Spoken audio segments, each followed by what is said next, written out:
Boa noite, Porto Alegre. Boa noite, Rio Grande do Sul. Está começando mais um RS em Movimento. Aqui, ó, pela Rede RS, o primeiro canal de jornalismo em TV aberta do Grupo Box Brasil. A partir de agora, o resumo das principais notícias desta quinta-feira e antecipando as manchetes dos jornais que você vai ler amanhã.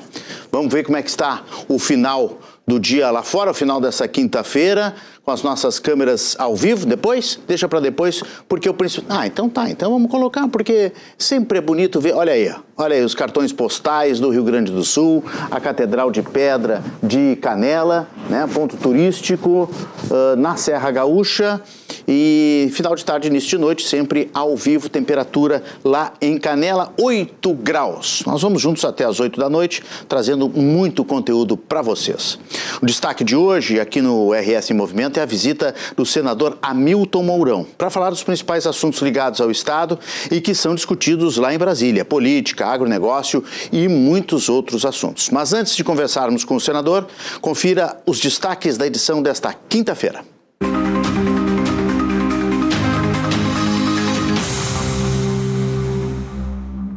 Passo Fundo inaugura o primeiro distrito de inovação planejado do interior gaúcho. O projeto vai reunir em um mesmo ecossistema empresas, startups, pesquisa e tecnologia. Novas regras para tirar a CNH geram polêmica. Sindicato dos Centros de Formação de Condutores critica mudanças e aponta impactos na preparação dos futuros motoristas. Feira Brasileira do Varejo começa na capital. Evento deve reunir 12 mil visitantes e apresentar tendências para o comércio e os negócios. Na Sul-Americana, o Grêmio venceu o Palestino e segue na briga pela liderança do grupo. No Beira-Rio, o dia foi de visitas especiais. E direto do Estúdio do Tempo, Estado registra terceiro dia consecutivo de temperaturas negativas. Vamos saber como fica o clima para esta sexta-feira. Veja agora no RS em Movimento. Eu já estou aqui, ó, na nossa bancada com o gaúcho, militar, marido, pai, avô de 5 netos, ex-vice-presidente da República e agora senador Hamilton Mourão. Senador, muito obrigado pela visita e uma boa noite, seja bem-vindo. Boa noite, Renato, boa noite a todos que acompanham aqui o RS em Movimento. Para mim é uma satisfação muito grande voltar a conversar contigo, né, depois de 4 anos, né? Quase. 4 anos em outra emissora, mas a gente chegou a conversar online aqui no RS. Online, mas ao vivo e a cores. Ao vivo. Ao vivo e a cores agora. Prazer recebê-lo aqui na nossa rede RS. Espero que o senhor tenha gostado, né, do que viu aqui, muito, essa nova emissora aqui do Rio Grande. Eu acho que é fundamental toda vez que a gente abre, né, as portas para novas pessoas explorarem o universo da comunicação. Pô. Que bom, maravilha. Vamos começar com a questão do agro. O senhor está debruçado nessa luta dos agricultores gaúchos, questão das dívidas. Parece que a gente dá um passo para frente e 2 para trás em Brasília. O que está acontecendo, senador? Qual é a sua avaliação? Olha, Renato, são 2 anos nessa discussão, né, desde que ocorreu a enchente em 2024.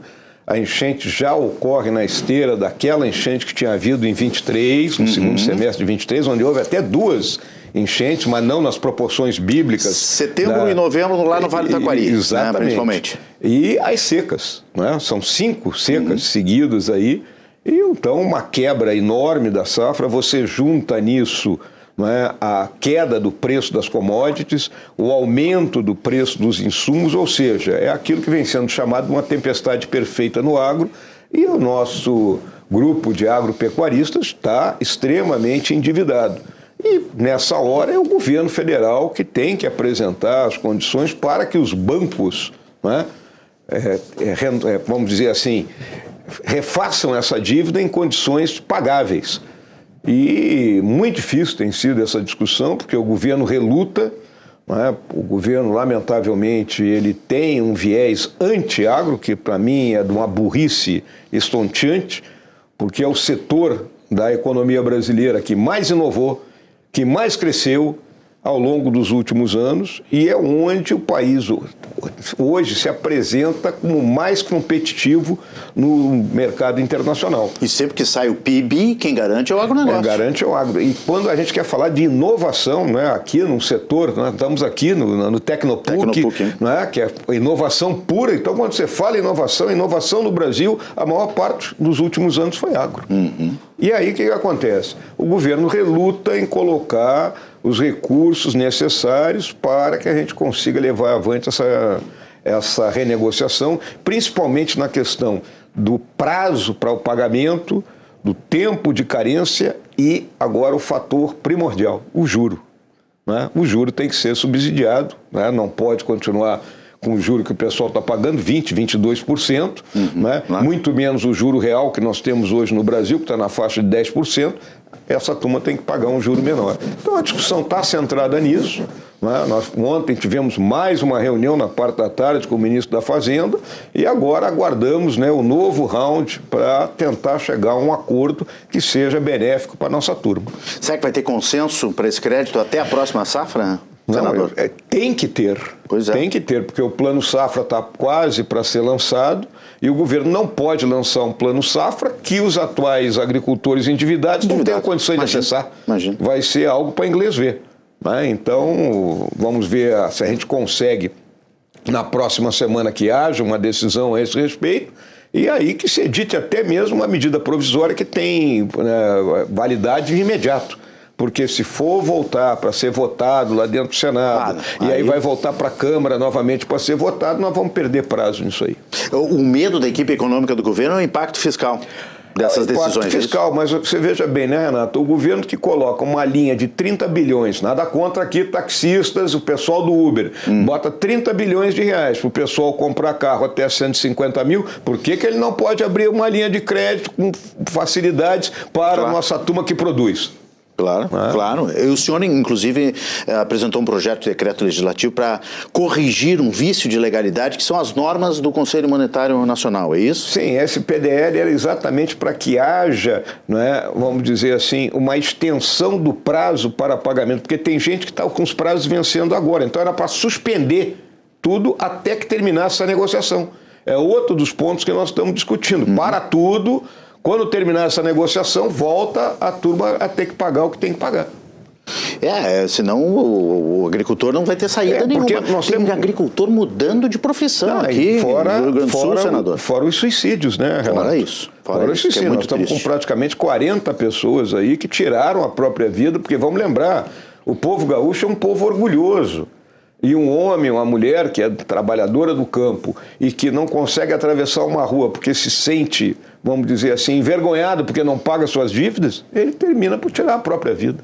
Famílias inteiras, né, que estão sentindo esse impacto. Como é que o senhor avalia a derrubada dos vetos e a garantia da liberação das emendas parlamentares aos municípios ainda neste primeiro semestre que foi aprovado pelo Congresso? Hoje nós fizemos essa derrubada desse veto, no final das contas o próprio governo votou a favor, né? Foi ampla a maioria isso aí, né? Porque tivemos a marcha dos prefeitos essa semana, né? Os prefeitos colocaram esse assunto na mesa, né? E aí o pagamento das emendas, de cesta básica, são coisas corriqueiras do dia a dia dos municípios que lutam com enorme dificuldade. Consequentemente, o veto era para ser derrubado. Muito bem. Bom, eu vou ter que lhe perguntar sobre o assunto do momento, que é Daniel Vorcaro e o Banco Master. E os áudios que na última semana foram divulgados, envolvendo o pré-candidato Flávio Bolsonaro. O que o senhor acha que esse cenário, o que ele está desenhando em relação à corrida eleitoral? Prejudica o candidato do PL? Prejudica a direita brasileira? Qual é a sua avaliação?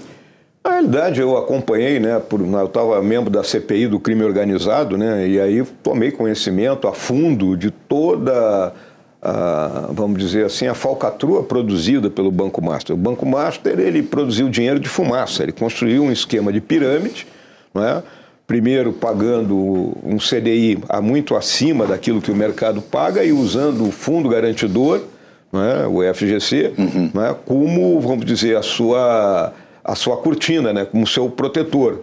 né? E aí, consequentemente, muitas pessoas lesadas nisso aí estão recebendo até R$250 mil, mas quem investiu mais do que isso perdeu. Nós temos fundos de previdência de estados e municípios que investiram e também perderam, né? E criações realmente que levaram a observar que os órgãos responsáveis pela fiscalização falharam ao longo desse período, até que finalmente o Banco Central resolveu decretar a falência do banco e colocar ele sob intervenção.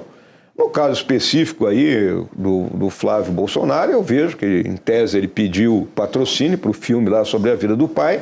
O que eu julgo, né, muito claramente, e acredito que a maioria da população julga, é que a partir do momento que ele ia se lançar como candidato a presidente, ele deveria ter dito isso logo.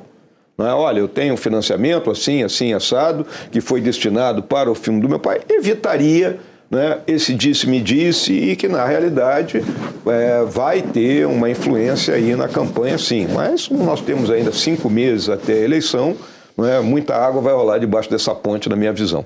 E isso enfraquece, esse episódio enfraquece a oposição no Congresso? Não digo que enfraqueça a oposição, né, porque, por enquanto, eu não vejo que tenha havido ilegalidade, apesar de nós sabermos que alguma parte dos recursos que estavam lá dentro do Banco Mastro não eram recursos legais. Então é aquela coisa, você, ao tomar dinheiro emprestado de uma organização que maneja recursos que parte são legais e parte não são legais, você acaba também apoiando, né, essa atividade ilegal que essa organização tinha. Então, o máximo que eu vejo é isso aí, que vai ser explorado politicamente, óbvio. O senhor que já esteve no comando do país, né, como vice-presidente, algumas vezes como presidente da República, né? Por que é importante a direita retomar o poder no país? Deu para o Lula, deu para o PT, o que o senhor acha? Olha, Renato, o que eu vejo aqui muito claramente é o seguinte: o PT é um partido que envelheceu. Envelheceu porque ele só tem uma única liderança, que é o atual presidente da República, que está parado lá antes da queda do Muro de Berlim. O presidente Lula está parado há 40 anos atrás. Eles têm uma visão, que não é uma visão de produzir riqueza. Ele considera que para que a economia gire, ele tem que botar dinheiro na economia. Então é um governo gastador. E governo não gera dinheiro. O governo, ele toma dinheiro do contribuinte por meio de todos os impostos que ele cobra.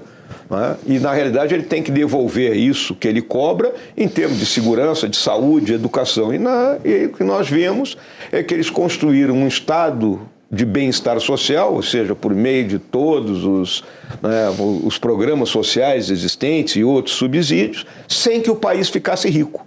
Porque para fazer isso o país tem que ficar rico, e nós não ficamos ricos. Então esse é o erro conceitual do governo do PT, e que nós temos que mudar, porque nós temos que soltar as amarras do nosso país, de modo que a gente tenha mais liberdade de empreendimento, que a gente tenha mais competição em termos internacionais e até em termos internos aqui do Brasil, gerando uma renda de melhor qualidade, mais emprego, tirando as pessoas, vamos dizer, dessa subserviência a um programa social do governo, de modo que as pessoas tenham efetivamente a capacidade de construir as suas vidas sem dependerem das benesses do Estado.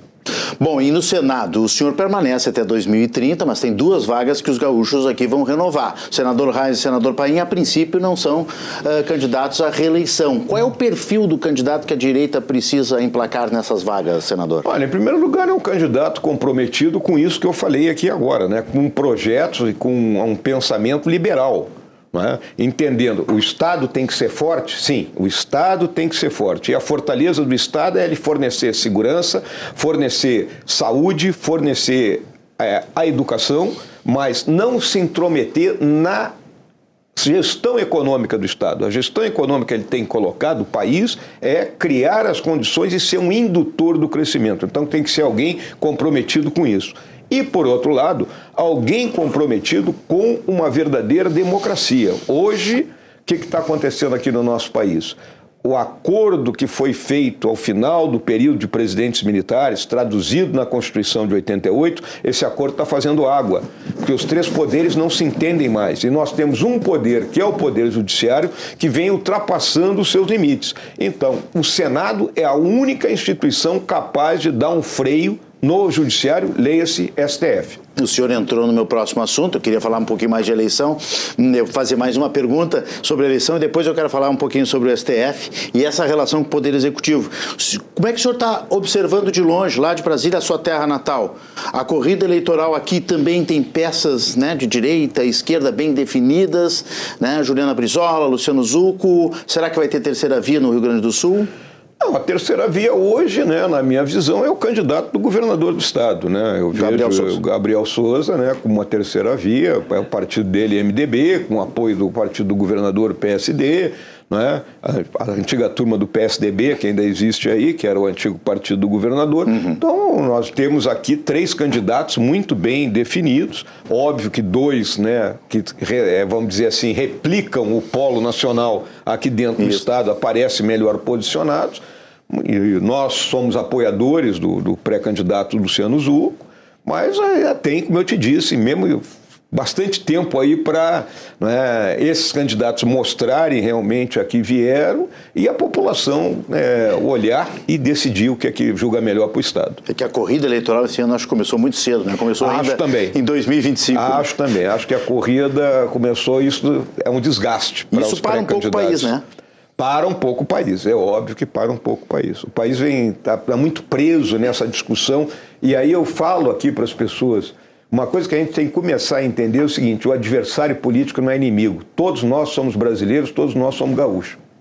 E ainda tem uma Copa do Mundo no meio desse período. Agora, o senhor acha que ajuda ou complica? Não, ela minora. A Copa do Mundo sempre serve, vamos dizer assim, num momento de catarse coletivo aqui no país, né? A pátria em chuteiras, ela volta, né, a ser preponderante sobre o resto.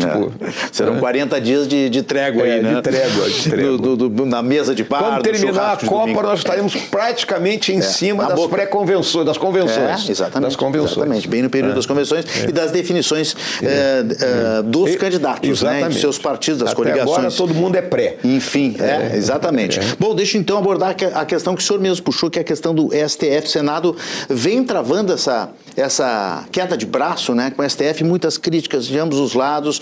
Ao mesmo tempo, o Senado também é acusado, às vezes, de não ter a força necessária ou a coragem necessária, porque seria o órgão, né, que poderia colocar em dúvida o mandato dos ministros do STF, né? É uma crise política muito forte entre poderes, né, senador? Eu considero, Renato, uma crise forte, porque quando os poderes não se entendem, quando um poder invade, né, de forma tremenda as competências do outro, né, que é aquilo que eu te falei, a democracia ela entra em crise e o arranjo institucional ele começa a se desfazer. E, lamentavelmente, a nossa Suprema Corte ela vem invadindo, né, as competências do Legislativo. E aí o que eu te digo, né, especificamente a respeito desse assunto? Se critica muito o Senado, né? Mas aí é importante que as pessoas compreendam que a política, né, ela é uma atividade transacional, que ela envolve acordo e perda. Então, se não há um acordo efetivo lá dentro, uma andorinha só não faz verão. Muitas vezes a gente, como indivíduo, é cobrado, o que vocês estão fazendo? Mas nós somos 81. A gente tem que juntar ali no mínimo uns 50 para conseguir fazer algum tipo de mudança nesse relacionamento. E o que a gente observa, né, nitidamente? É que pessoas estão sendo indicadas, vêm sendo indicadas há algum tempo para compor a Suprema Corte, né, sem terem efetivamente, vamos dizer assim, a competência, né, não são aqueles juristas, né, que você olha e diz assim, não, esse cara eu vou lá, eu confio nele, ele realmente é um doutor. Né, e agora nós tivemos o episódio do doutor Messias, que foi recusado pelo Senado, que cumpriu o seu papel. E ninguém recusou o doutor Messias, vamos dizer assim, porque ele não tem as suas competências. Ele tem, eu disse isso para ele pessoalmente. Disse, olha, você é um excelente funcionário público, não é? Você construiu a sua carreira dentro do funcionário público, mas, você me desculpe, você não é aquela pessoa em termos de conhecimento jurídico que o dia que eu tiver uma dúvida eu vou te consultar. Esse é o notório saber. Notório saber não é simplesmente o cara ser mestre, ministrar aula, não, é muito além disso aí. Né? Então, eu acho que está chegada a hora da gente colocar esses assuntos realmente, mudar um pouco, né, dar mais, vamos dizer assim, objetividade na forma como o presidente da República escolhe o ministro da Suprema Corte, de modo que o próprio Senado possa julgar em melhores condições essa pessoa. E óbvio que existe aquela pressão para que seja feito o impeachment de alguns ministros, que, na minha visão, cometeram um crime de responsabilidade, sim. Que é o Senado que teria que fazer, né? O Senado tem que fazer isso. E nós estamos justamente, nesse momento, com uma vaga aberta lá, né? Estamos com a vaga, que era a vaga do ministro Barroso, o presidente tentou indicar o seu próprio advogado lá, da Advogado-Geral da União. Foi reprovado. Quando ele tem outros nomes, e foi gongado historicamente, né? Desde histórica. 1894 ninguém era gongado. Exatamente. Né? Desde o Floriano Peixoto. Exatamente. Então, é algo que vai ficar na história. Mas o senhor acha que está precisando mais diálogo ou tem que ter um pulso mais firme do Congresso para frear esse ativismo judicial? Eu acho que todo mundo tem que entender qual é a sua raia, qual é a raia que eu posso correr. Que nem uma corrida aí de 100 metros, ninguém invade a raia do outro. Né? Então, vamos correr cada um na sua raia. De modo que com isso haja, né, um sentido único para o país e não essa interseção que está havendo.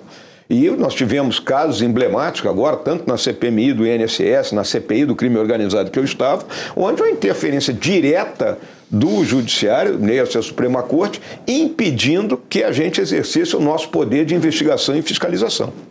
Falando em crime organizado, que o senhor acabou de citar, né? O senhor participou da CPI, o senhor é um especialista em segurança, trabalhou como, né, atuou como general do Exército. Nós temos fronteiras secas aqui no Rio Grande do Sul com Uruguai, Argentina, uma vasta fronteira.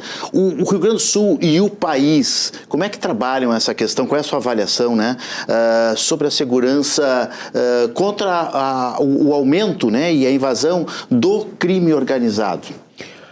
Olha, Renato, o crime organizado hoje ele tem 3 vertentes. Isso é importante que as pessoas que estão nos assistindo tenham consciência. Tem o crime violento, que é o das facções, né? Físico, não vou citar o nome aqui, né? A turma que rouba teu celular, a turma que trafica drogas, né?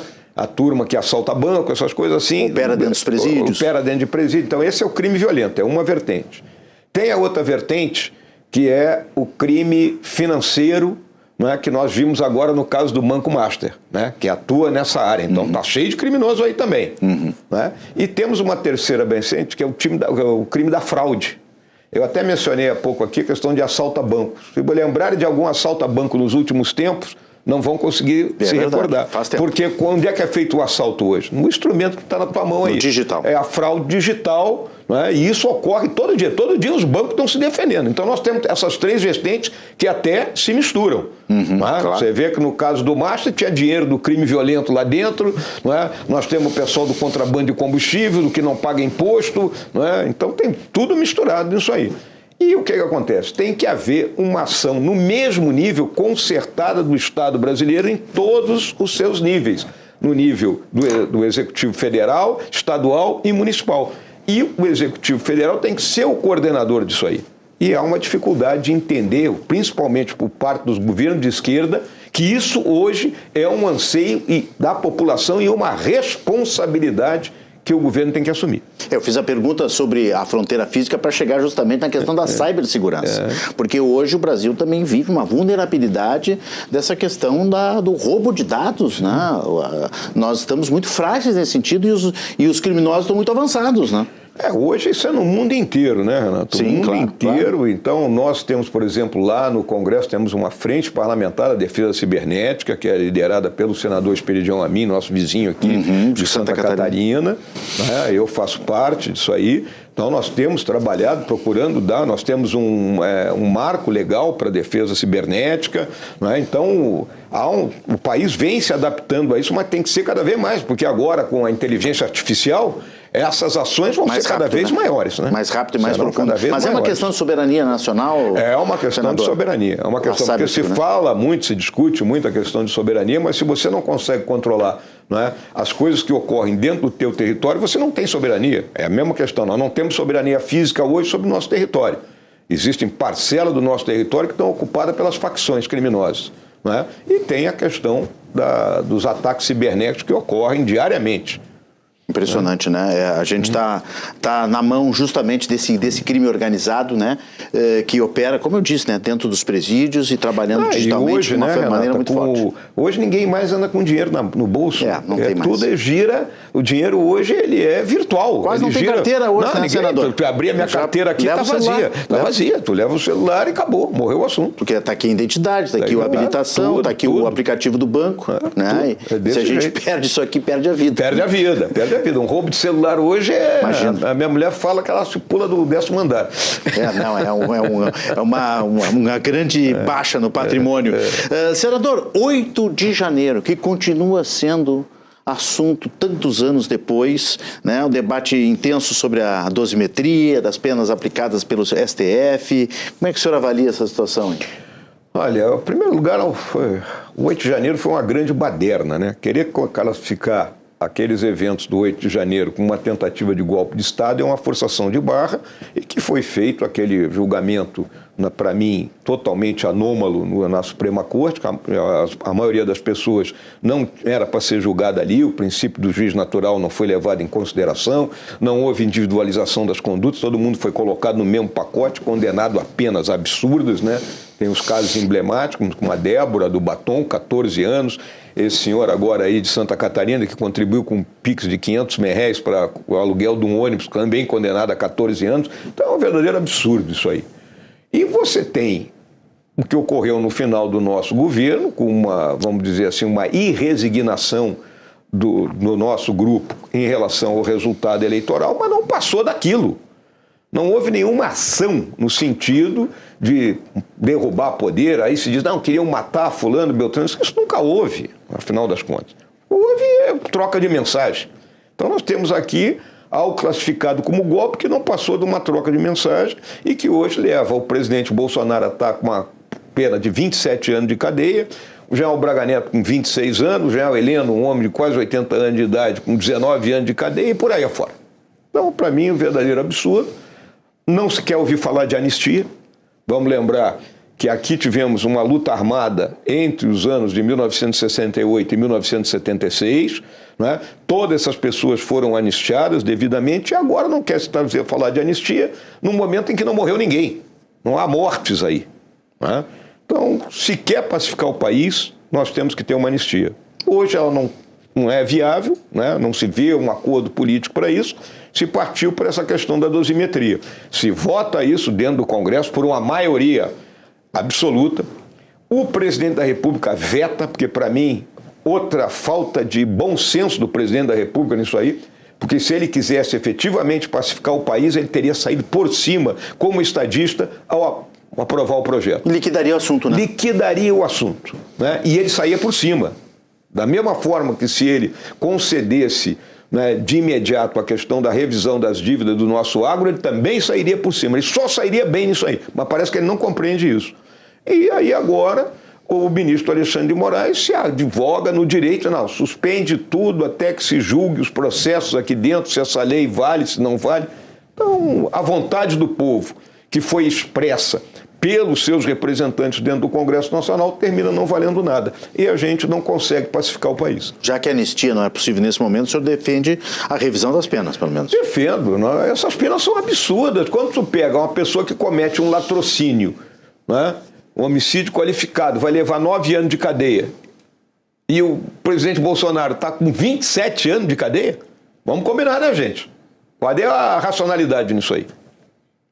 E eu acho que talvez essa, como o senhor disse, né, fosse um grande caminho para pacificar o país, né? O senhor acha que é possível pacificar esse país polarizado? Polarizado do jeito que tá? Há pouco eu falei aqui, olhei bem para a câmera aqui, Renato, e disse, o meu adversário político não é meu inimigo. Eu não sou inimigo do PT. Eu tenho diálogo com todo mundo que pertence ao partido. Existem divergências políticas. Temos divergências de pensamento. Eles pensam que o Estado tem que fazer tudo e eu penso diferente. Nada mais do que isso, e a gente procura convencer uns aos outros e chegar a um acordo toda vez que é necessário.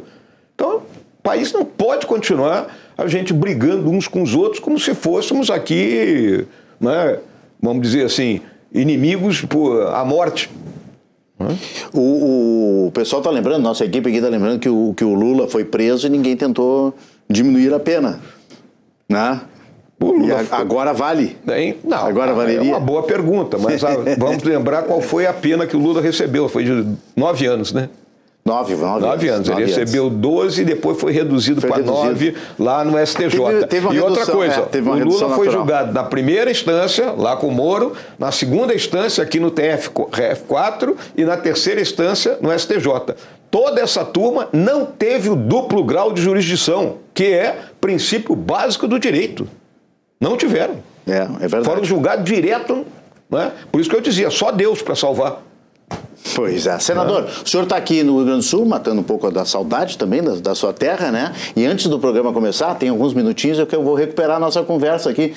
O senhor nasceu aqui em Porto Alegre, o senhor é de Porto Alegre, o senhor viveu na Cidade Baixa, nascido no Colégio Militar. Vento, morei em Porto Alegre, vou te dizer aqui, uns 14 anos da minha vida. Tem saudades aqui da capital? Tem. Foi uma boa Porto infância, Alegre, uma boa juventude? Uma boa infância, a minha juventude aqui, na época eu era aluno aqui do 2º grau no Colégio Militar, é uma época maravilhosa. Porto Alegre era uma cidade pequena ainda, ali no final dos anos 60, início dos anos 70, eu costumo dizer que Porto Alegre terminava na Carlos Gomes. Na Carlos Gomes para lá só tinha o Anchieta, e olhe lá, pô.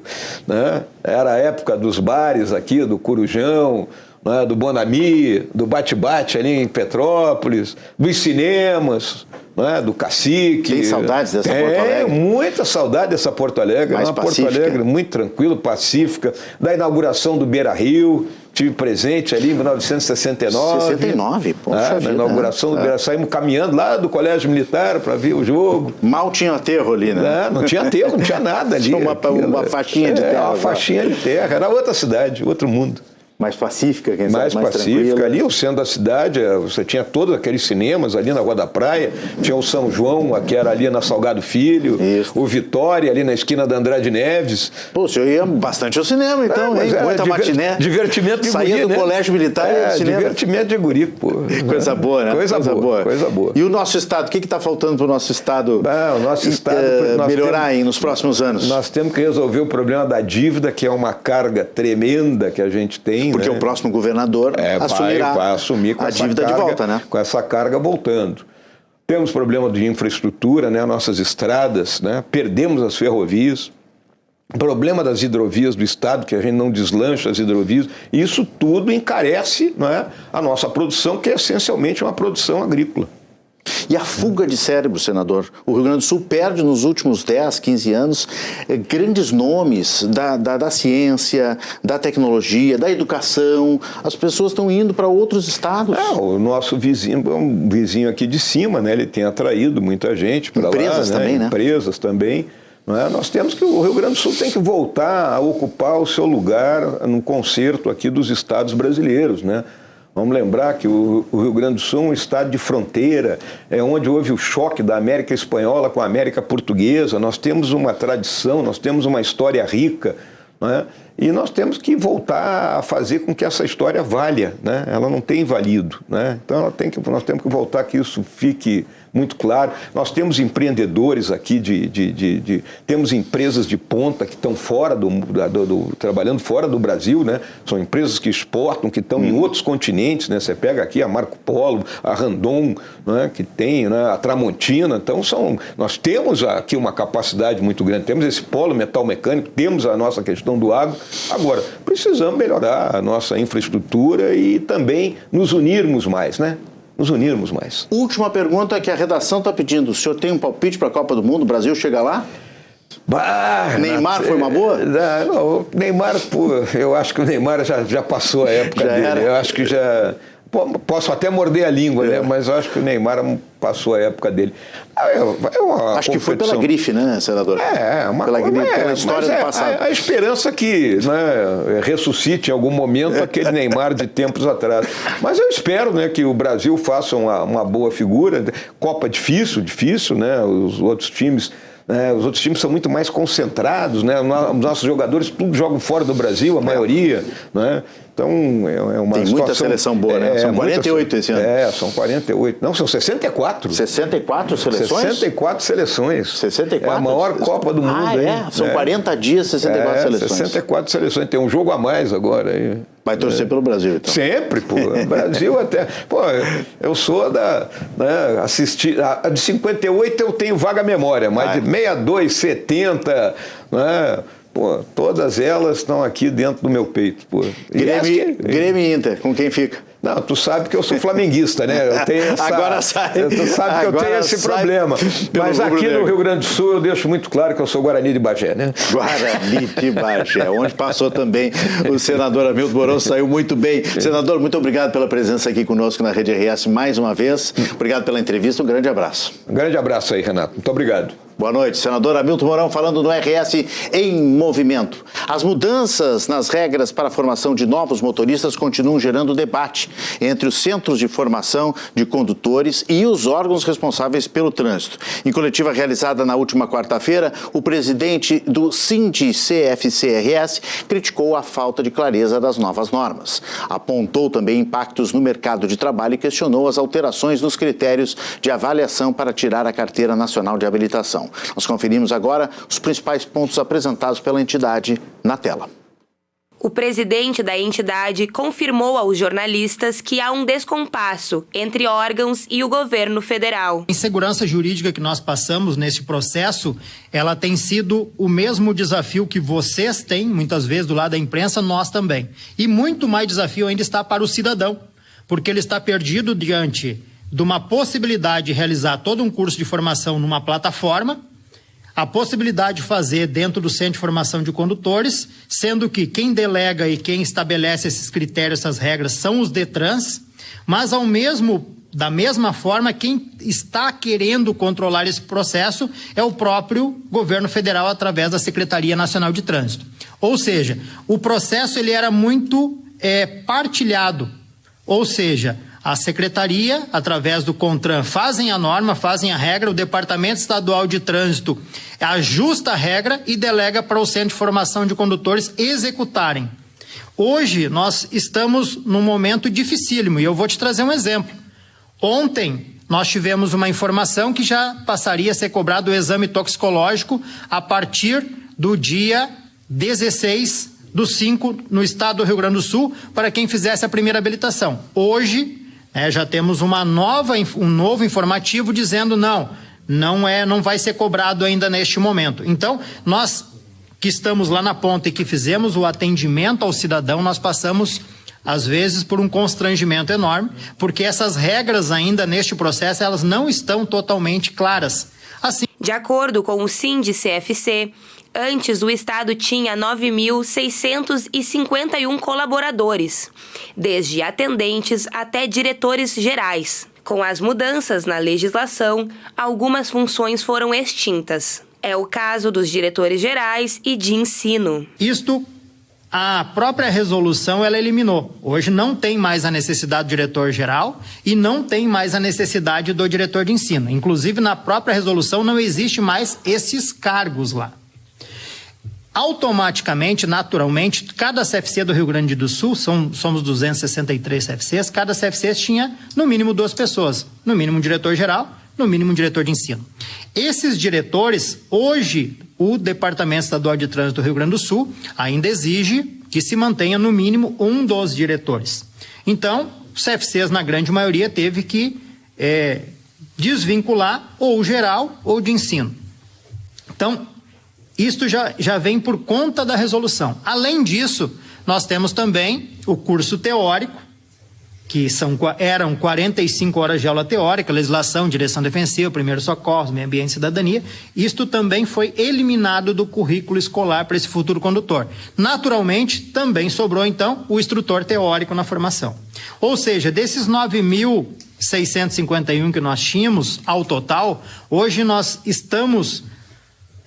tivemos que desligar 4.700 colaboradores do Centro de Formação de Condutores. Isso representa mais de 50% do número de colaboradores que nós tínhamos dentro do Centro de Formação de Condutores e que realizavam um ótimo trabalho. Essas pessoas hoje estão buscando emprego, estão na rua buscando outras soluções. Em relação às provas práticas, o sindicato afirmou que as novas regras são irresponsáveis.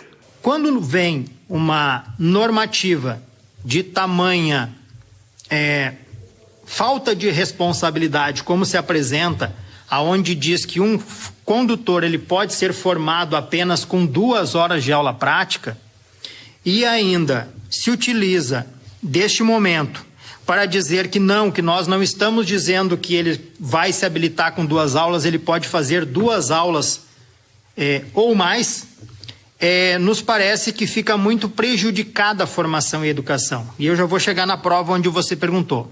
Então, para piorar ainda, houve uma flexibilização na pontuação do exame prático de direção. Por quê? Se houvesse um fortalecimento no exame prático de forma que a pessoa que não tem condições não seja aprovado, realmente não haveria até a necessidade de dizer que ele precisaria fazer 10, 15, 20, 30, 40 aulas práticas. Nós temos aluno com mais de 100 aulas práticas. Então, não precisaria passar por isso. Porém, quando você vai lá e flexibiliza a pontuação na prova prática e critérios que antes era avaliado, por exemplo, deixar apagar o veículo 2 vezes dava 4 pontos, era reprovado, porque demonstrava que você não está habilitado o suficiente para dirigir um veículo na via. Você imagina você no semáforo, abriu a sinaleira, apagou 4 vezes o teu veículo, né? Alguém vai chegar e diz, olha, está passando mal, tem alguma coisa errada. Mas, isto hoje nem é pontuado. Deixar morrer o veículo não pontua. Passar no sinal vermelho do semáforo hoje, ele pontua com apenas 6 pontos, mas tu pode ter 10 pontos e não ser reprovado. Tu só vai ser reprovado se tiver 11 pontos. As aprovações, segundo a entidade, aumentaram após as normativas. Antes, a categoria B aprovava cerca de 40%. Agora, aprova 70% dos candidatos que realizam a prova. Outro ponto abordado foi a possibilidade da CNH ser dividida entre habilitação para carros automáticos e mecânicos. Sobre a questão do veículo automático e manual, deveria ser uma regra, inclusive, e já tem projetos de lei já que estavam andando na casa, na Câmara dos Deputados, que tratavam sobre esse assunto, onde para você fazer uma categoria que fosse para veículo manual seria X aulas e para veículo automático mais X aulas. Entendemos que é fundamental que haja esse treinamento nas duas possibilidades para que você, quando tem uma categoria, assim como você tem categoria C, categoria D, categoria E, você possa conduzir qualquer destes veículos. Então, acreditamos que os parlamentares, que a Câmara dos Deputados ainda possa rever essas questões que foram criadas por legislações infralegais, que não passou pela avaliação da Câmara, do Congresso Nacional, que seja ainda revista logo aí na frente todas essas situações que vêm acontecendo com relação ao trânsito. E depois do intervalo a gente mostra a inauguração do Passo Fundo Valley, um novo distrito de inovação que coloca Passo Fundo no norte do estado no mapa nacional dos ecossistemas de inovação. O intervalo é rápido e a gente já volta, eu espero vocês.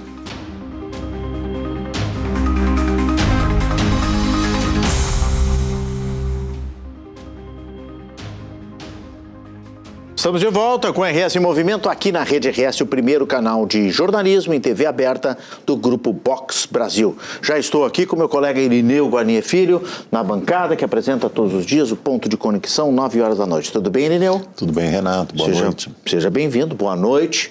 E eu te convido para assistir junto aqui uma reportagem, para depois a gente comentar um pouquinho aqui sobre inovação. Porque Passo Fundo, Irineu, veja só, Passo Fundo inaugurou nesta quarta-feira o primeiro distrito de inovação planejado no interior do Rio Grande do Sul. Passo Fundo Valley, que foi lançado pela Universidade de Passo Fundo com a proposta de aproximar empresas, pesquisas e tecnologia em um mesmo espaço. Nossa equipe da Rede RS esteve lá em Passo Fundo e traz todos os detalhes agora na tela.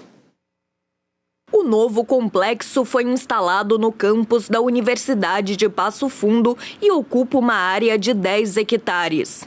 O projeto amplia em 75% a estrutura do Parque Científico e Tecnológico da instituição, o UPF Parque, que passa a contar com mais de 7 mil metros quadrados voltados à inovação. Nós temos capital humano, condição técnica suficiente para avançarmos mais. O Brasil precisa dessas transformações.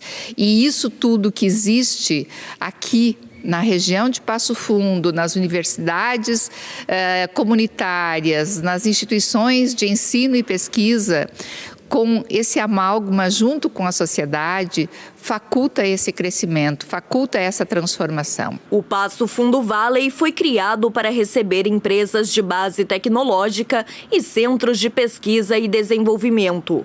O espaço terá laboratórios, coworkings, incubadora de empresas, salas corporativas e áreas para eventos e capacitações.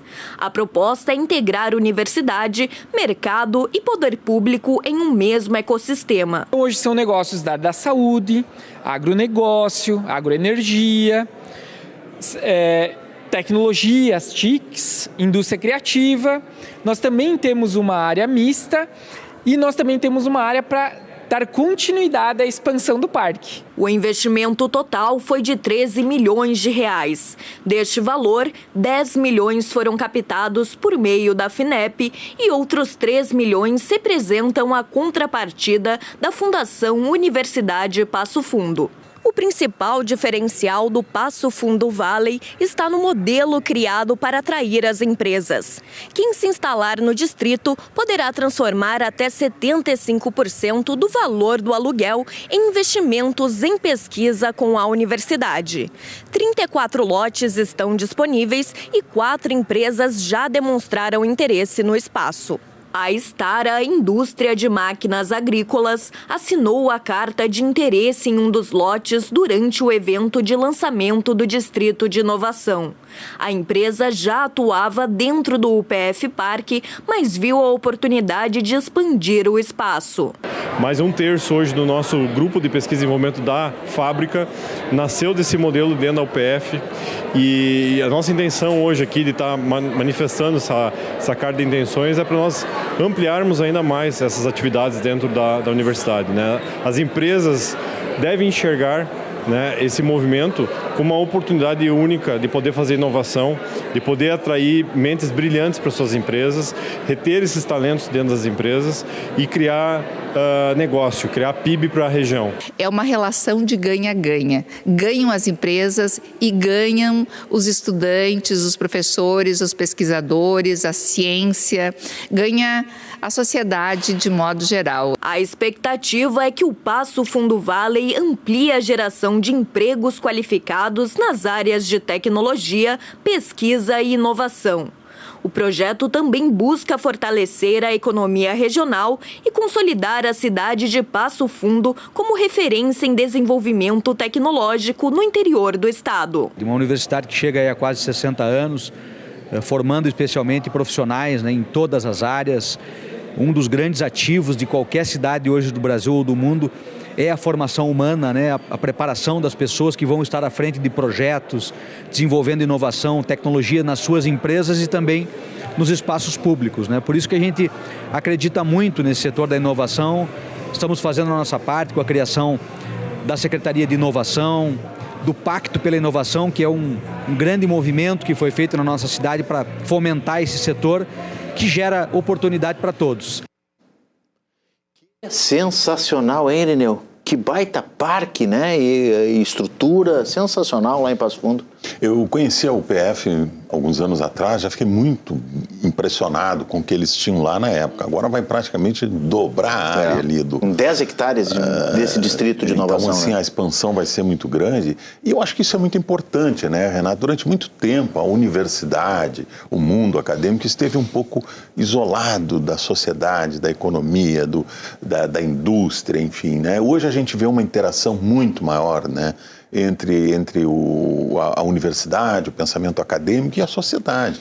Ali, no caso, tem todo um pool de indústrias ali em torno, indústrias de máquinas agrícolas, incubadora, startups. Exatamente. E Passo Fundo não é apenas uma região de produção de grãos, né? Claro. Embora produza muito, enfim, hoje ela industrializa muito. A gente tem lá o biodiesel, a indústria de biodiesel, as indústrias de máquinas agrícolas ali em volta. Então, um polo como esse dinamiza toda a economia da região, irradia para toda a região essa energia boa, né?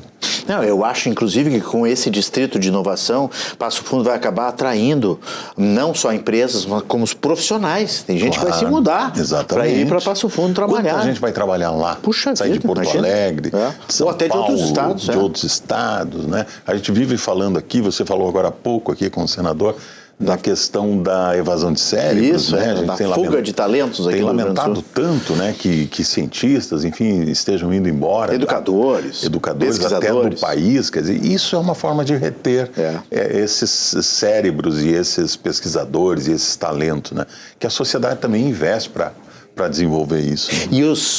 E esses polos de inovação, como é o Tecnopuc aqui, né? Sim. Eles têm mostrado exatamente isso que tu falasse, né? Eles têm sido uma ponte entre a academia, né, e a parte prática do mercado. Exatamente. Né? Quando sai da teoria e vai para a nota fiscal, como a gente diz, né? Que gera negócio, gera produto, gera serviço. Não é apenas outras empresas contratam. Estudo, né, acadêmico que fica lá depois nos computadores da universidade. Não. Dentro dos laboratórios. Dentro dos laboratórios, aquela vida, aquele mundo à parte. Não, isso vai interagir com a sociedade, vai interagir com a economia da região e acaba dinamizando também toda a região, atraindo para lá. Já atrai muitos estudantes, né? Ali é um polo educacional que atrai estudantes de toda aquela região ali e agora vai atrair profissionais de alto nível, acadêmicos, enfim, pesquisadores. Interessantíssimo esse projeto. Parabéns, né? A UPF, a nossa Universidade de Passo Fundo, pelo Passo Fundo Valley, inaugurado ontem nesse grande evento. Irineu, o assunto do ponto de conexão de hoje? Hoje vamos falar sobre a saúde mental no trabalho, Renato. Entra em vigor agora esse mês a NR1, a norma reguladora número 1, né, do Ministério do Trabalho, que vai estabelecer aí regras muito rígidas em relação a essa questão da preservação da saúde mental dos trabalhadores. Nós temos um índice muito grande aí no país de trabalhadores aposentados ou então afastados do trabalho por doença mental, por depressão, por uma série de problemas, né? Então, questões como bullying, como assédio moral, excesso de carga de trabalho que acaba causando o burnout, esse tipo de coisa, tudo passará a ter uma regulamentação muito rígida, as empresas serão fiscalizadas e quem não cumprir, obviamente, vai pagar multa. Claro, vai haver um período ainda de ajuste, de adaptação, porque ela é uma inovação muito grande, né, Renato? Um trabalhador que sofre um acidente, quebra uma perna, quebra um braço, é mais fácil de fazer o exame e dizer, olha, foi um acidente de trabalho, quebrou o braço. Agora, um trabalhador que entra em depressão, por exemplo, ou sofre um colapso provocado por um burnout, alguma coisa assim, é mais difícil de relacionar, às vezes, com o trabalho. Então, esse também é um desafio aí para os gestores, para os especialistas da medicina do trabalho, enfim, que vão ter de... É que é um assunto que não é tão tangível, né? Não é tão tangível, então, é mais difícil de saber. Tem nuances, né? Então é preciso... Se a doença mental se instalou em razão de um problema no trabalho, ou na família, ou enfim... Então é mais difícil do que um acidente. Precisa de um investimento aí das empresas, né? Uma fratura, alguma coisa assim. Então as empresas vão ter de se preparar. As empresas vão ter que investir. Investir muito. Treinamento, esse monitoramento, enfim. Quem são os seus convidados? Então, vamos ver ali na tela os nossos convidados de hoje. Vamos lá. Ponto de conexão. Vamos receber hoje aqui a Angelita Garcia, já esteve aqui conosco algumas vezes, é educadora corporativa e psicóloga organizacional. Vai estar conosco também a Carla Regina Wedge, que é advogada trabalhista, empresarial. O Thiago José Dal Bosco, que é médico formado pela URGS, especialista em medicina do trabalho. E a Ana Lu Paim dos Santos, advogada também do escritório Dias e Paim Advogados. Então a gente vai tentar abordar essa questão sob vários pontos de vista aí, né? Tanto do lado empresarial, quanto do lado do trabalhador, do lado do direito e também da questão... do olhar jurídico, né? Do olhar jurídico, que é importante, porque as empresas vão ter de investir muito nisso, né? Olha, uma banca de respeito, uma banca acadêmica. Banca acadêmica, estávamos falando aqui no conhecimento acadêmico e aí vamos ter hoje essa banca de respeito. Valeu, Irineu. Obrigado, Renato. Até logo mais, bom programa. Até logo. Ponto de conexão, começa às 9 horas aqui com o Irineu Guarnier Filho na Rede RS. Porto Alegre entrou para o grupo das 5 cidades brasileiras mais inovadoras do mundo, segundo um dos principais rankings globais de ecossistemas de startups. O reconhecimento chega justamente no momento em que a capital gaúcha recebe também a primeira reunião nacional sobre cidades inteligentes e inovação urbana. Vamos conferir na tela. O levantamento da plataforma internacional Startup Blink coloca Porto Alegre como o 5º melhor ambiente brasileiro para startups e inovação. A capital gaúcha avançou 7 posições no ranking mundial e aparece entre as 200 cidades mais inovadoras do planeta. O estudo avalia critérios como ambiente de negócios, políticas públicas, investimentos e capacidade de desenvolvimento tecnológico. Entre os destaques da cidade estão iniciativas ligadas à economia criativa, inovação aberta e incentivo a startups. Se tornou a capital brasileira com maior liberdade econômica. Isso é muito interessante porque faz parte desse escopo, isso diz respeito a Porto Alegre, uma cidade parceira do empreendedor. A notícia chega justamente durante a realização em Porto Alegre da primeira reunião nacional voltada ao debate sobre cidades inteligentes, mobilidade e transformação urbana. O encontro reúne gestores públicos, especialistas e representantes do setor de tecnologia para discutir soluções para o futuro das cidades brasileiras. Nos últimos anos, a capital também consolidou projetos como o Pacto Alegre, o Instituto Caldeira e programas de inovação pública que ajudaram a fortalecer o ecossistema tecnológico local. 17 cidades amanheceram com temperaturas negativas aqui no estado nesta quinta-feira. Esse já é o 3º dia consecutivo de temperaturas abaixo de zero em pleno mês de maio. Não é inverno ainda. Vamos ao estúdio do tempo saber da Ana Luísa Soares como é que ficam as temperaturas para amanhã. Boa noite, Ana Luísa. Boa noite, Renato. Boa noite para você que nos acompanha no Estúdio do Tempo. O Rio Grande do Sul enfrentou nesta quinta-feira mais um amanhecer de muito frio, com temperaturas abaixo de zero em diversas regiões do estado. Este foi o 15º dia de 2026 com temperaturas negativas no Rio Grande do Sul. A boa notícia para quem não aguenta mais o frio é que hoje o número de cidades com marcas abaixo de zero foi menor em comparação a ontem. E as temperaturas também não caíram tanto. Foram 17 municípios com registros negativos nesta manhã, 10 a menos que o dia anterior. A menor temperatura foi no norte do estado, em Soledade, que registrou 3,5 graus negativos. A manhã de hoje também foi marcada por uma forte ressaca no litoral norte gaúcho. A força das ondas causou danos em diferentes trechos da orla. O caso mais grave aconteceu em Capão da Canoa, no bairro Jardim Beira-Mar, onde a força das ondas destruiu completamente uma rua na beira da praia. Nas imagens, é possível ver que as ondas chegaram bem perto de alguns prédios abandonados. Xangri-Lá, Tramandaí, Imbé e Cidreira também registraram avanço do mar sobre a faixa de areia e danos em algumas estruturas na orla. Agora vamos falar de sexta-feira. O tempo segue firme em todo o estado, sem previsão de chuva. Por outro lado, o frio volta a ganhar força durante a madrugada. E no amanhecer, a possibilidade de geada no extremo sul do estado e também nas regiões próximas à divisa com Santa Catarina. Vamos ver agora como ficam as temperaturas nesta sexta-feira em algumas cidades.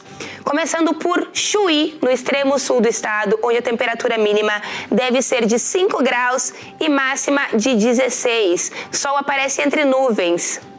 Já em Encruzilhada do Sul, no Vale do Rio Pardo, o sol também aparece entre nuvens. A temperatura mínima deve ser de 6 graus e a máxima de 19. Agora, em Uruguaiana, na fronteira oeste do estado, a temperatura mínima deve ser de 5 graus, máxima de 17. O sol também aparece entre nuvens por lá. Em Tramandaí, no nosso litoral, a temperatura mínima deve ser de 9 graus e a máxima de 20. Também um dia bem nublado na praia. Agora em Caxias do Sul, na nossa serra, a temperatura mínima deve ser de 2 graus e a máxima de 19, período nublado também por lá. Agora em Torres, no nosso litoral, temperatura mínima de 10 graus e máxima de 19, também nublado. Em Santa Maria, no centro do estado, a temperatura mínima deve ser de 4 graus e a máxima de 17. O sol aparece apenas entre nuvens também. Em Bom Jesus, nos campos de cima da serra, a temperatura mínima deve ser de 2 graus e a máxima de 19.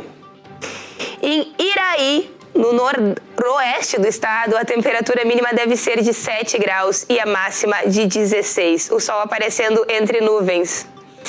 Já em Porto Alegre, na capital dos gaúchos, a temperatura mínima deve ser de 8 graus e a máxima de 20. O sol aparece também entre nuvens. Por hoje é só, Renato. Amanhã eu volto com mais informações da previsão do tempo. Uma ótima noite. Valeu, Ana. Depois do intervalo, a gente recebe aqui o Rogério Amaral para falar sobre futebol. O intervalo é rápido e a gente já volta. Eu espero vocês.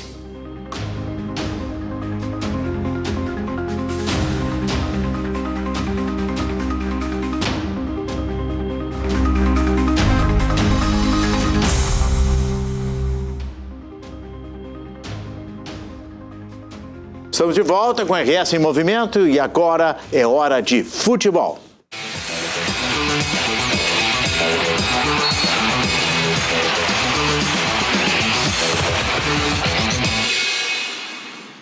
Com ele, Rogério Amaral. Seja bem-vindo. Boa noite, Rogério. Boa noite, Renato Martins. Tudo bem? Muito obrigado. Muito frio na arena ontem?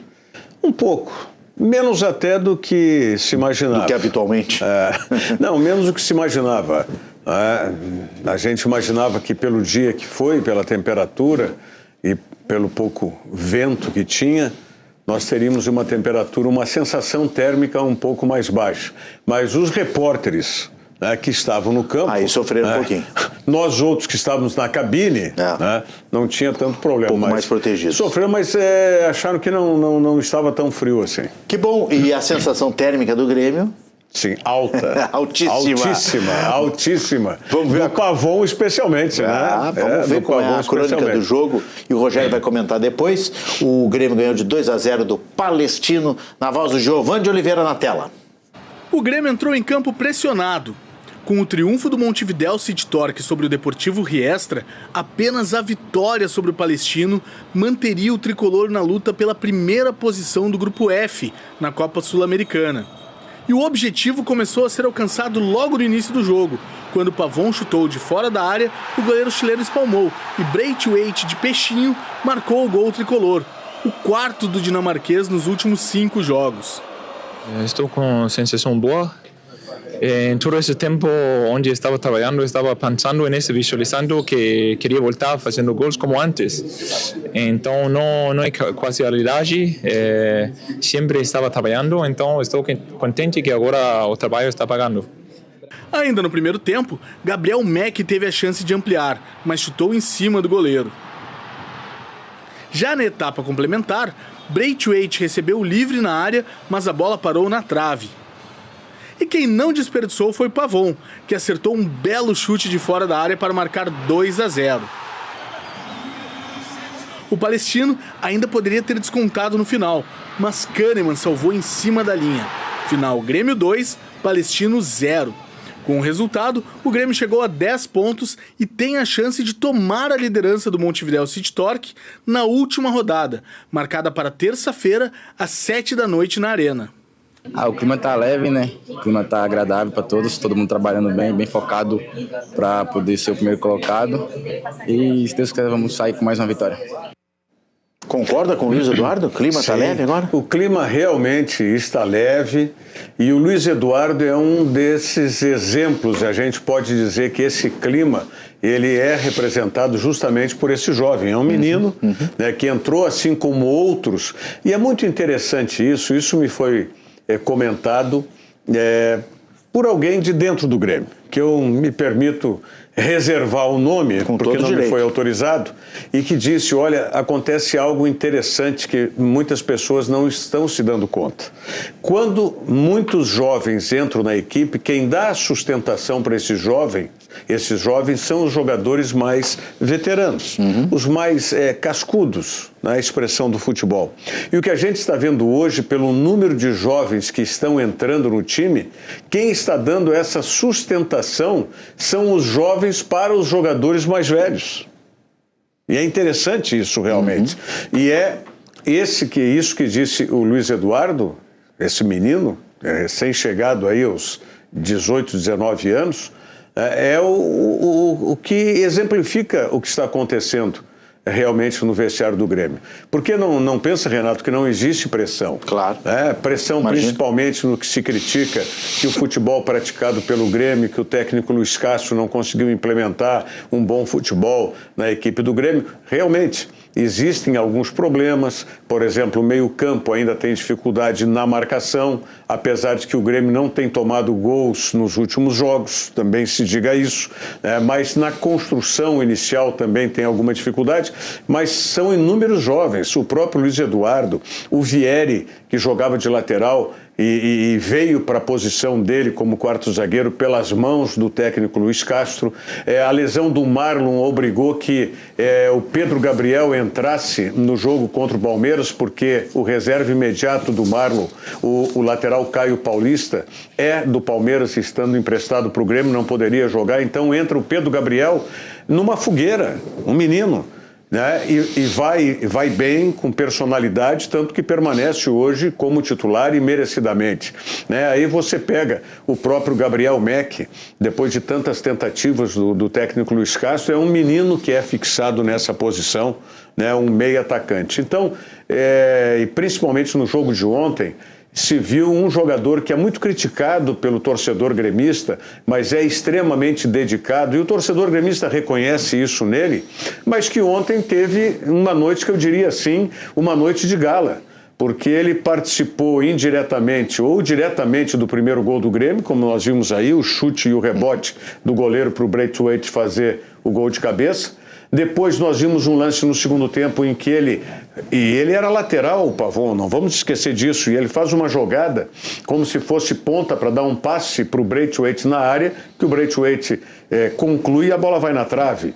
E por último ele é brindado, o Pavon, com o golaço, com o chutaço que nós vimos. Então, isso realmente mostra que o clima está mais leve, está no sentido de encontrar todos os caminhos. O Luiz Castro, então, está encontrando seu sistema de jogo, né? Eu acredito que ele tenha até modificado um pouco a ideia inicial, mas se a gente pegar no jogo de ontem, ele teve aquilo que é a sua concepção de futebol, que ele sempre disse, 2 extremas, jogando com velocidade, recompondo na medida do possível, mas jogando com velocidade. E teve isso no Enamorado e no Amuso. E o Braithwaite, que teve uma lesão séria o ano passado, ficou muito tempo em recuperação. Quando voltou, se questionava até, mas o Braithwaite não está jogando bem e tal. Mas, claro, precisava ter um pouco mais de ritmo de jogo, E aí, o ritmo de jogo fez com que o Braithwaite, nesses dias aí, recuperasse o bom futebol e, como disse na reportagem, nos últimos 5 jogos já marcou 4 gols. Então isso que é o que importa no time do Grêmio, que é o que está acontecendo, e realmente o Pavon mereceu todos os elogios e homenagens pelo que jogou ontem. Caiu um lenço aí, pelo barulho é branco, né? É a caixinha do microfone do Rogério que caiu no chão, mas nós estamos no ar, o Rogério continua falando sem problemas, e eu quero saber se o Braithwaite já pode voltar a ser titular, é isso?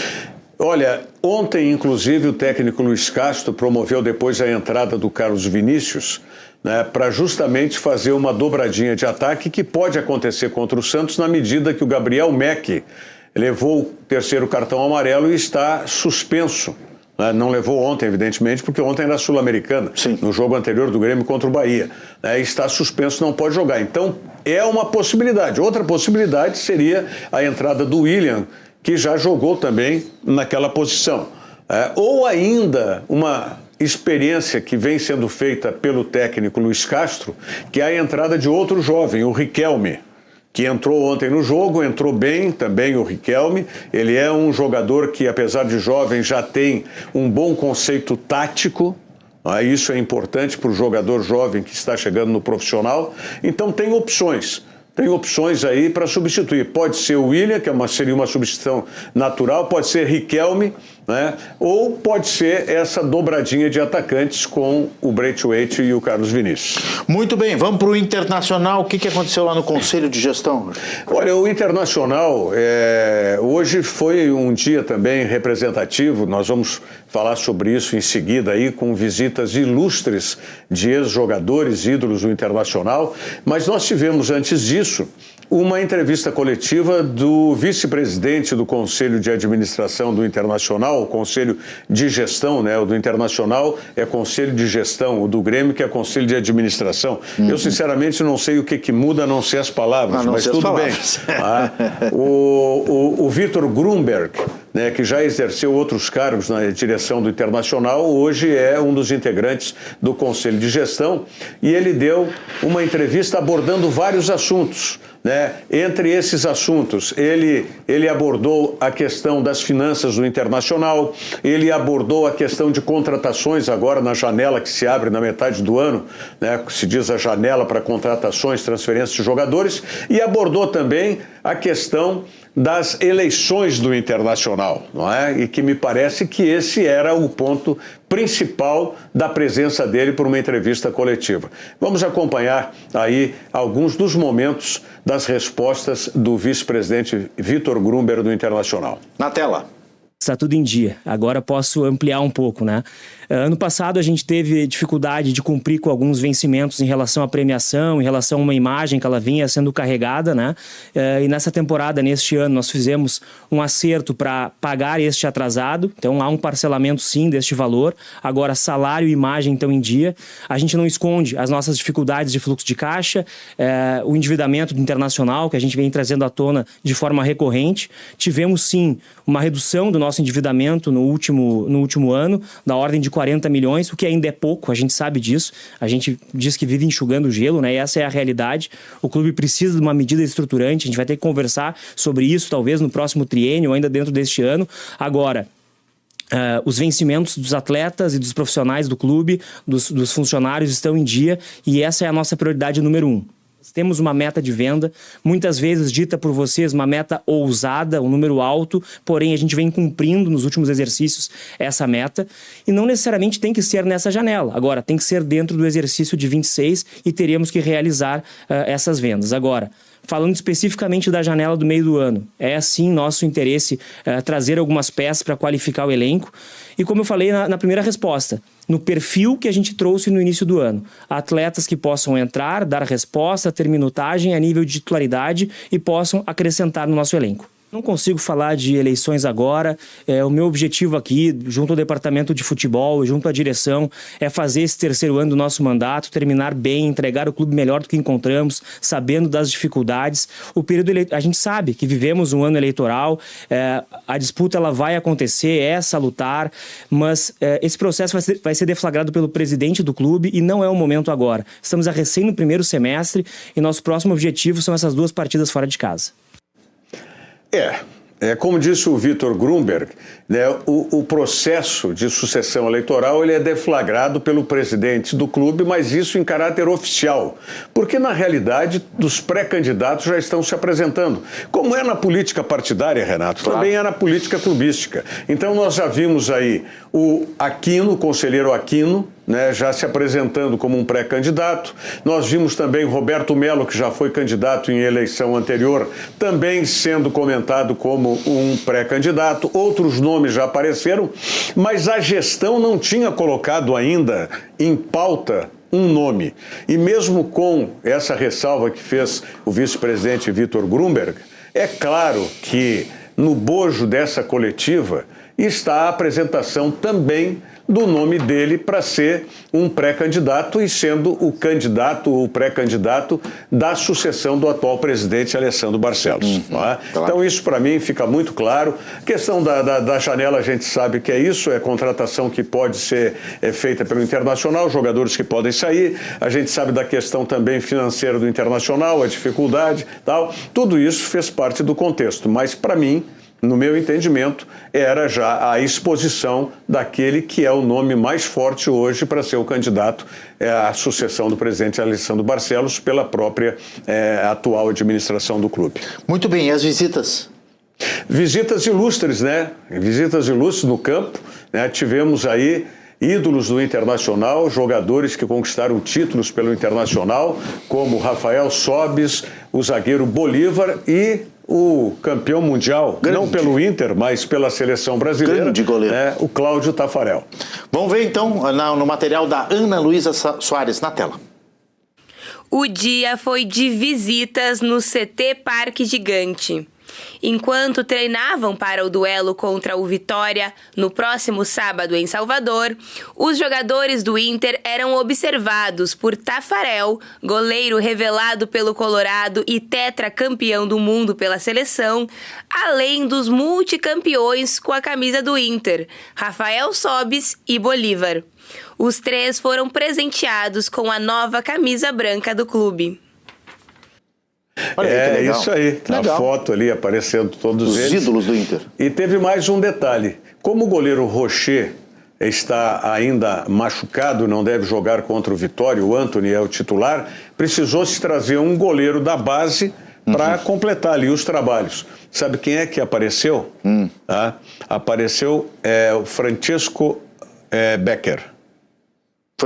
É da família Becker? Becker é filho do Muriel, do irmão mais velho, irmão do Alisson, que é goleiro que ainda está jogando. Sim. Irmão do Alisson, goleiro da seleção. Tá então, brincando? Francisco Becker, sobrinho do Alisson, já apareceu hoje também. Que geração de goleiros, hein? É verdade. Que essa família produziu pro Internacional, inclusive. Que maravilha, né?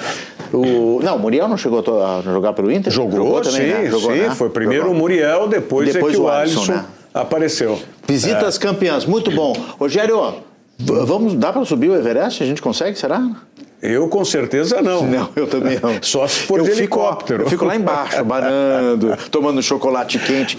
O gaúcho, né? O Roberto Lucchesi chegou lá no topo do Everest. Vamos assistir a matéria? Vamos assistir a reportagem aqui. Interessante, muito interessante. Everest, na tela. No início desta semana, o empresário gaúcho Roberto Lucchesi publicou este vídeo em seu perfil nas redes sociais. E aí, pessoal, direto aqui do Campo 2. Se Deus quiser, os próximos dias, levar nossa bandeira do Rio Grande do Sul até o topo do mundo. Serão 4 dias agora de ataque ao cume sem internet, infelizmente. Então que a próxima mensagem seja uma foto da gente seguro, com Deus, nossa bandeira do Rio Grande do Sul direto do cume, do topo do mundo do Everest. Voltar para casa, são quase já 40 dias longe da família, longe da nossa cultura, longe do nosso estado. Então a saudade eu acho que assim, antes da avalanche, antes do deslocamento de gelo, do frio, do vento, é a saudade da família, do nosso povo, da nossa cidade. Mas vamos lá, tá acabando. Em 4 dias, se Deus quiser, nossa bandeira do topo do mundo. Bora! O alpinista, que já foi notícia no RS Movimento, seguiu mirando o objetivo de chegar ao ponto mais alto da Terra, o cume do Monte Everest, a 8.849 metros de altitude, mesmo quando ainda parecia muito distante. Galera, passamos dos 7.000, deu vontade de desistir desde os 6.700. Mas é como na vida, né? Às vezes é o físico, às vezes é a cabeça, mas tem que continuar. É assim, no trabalho, às vezes no desafio pela nossa comunidade, pela família.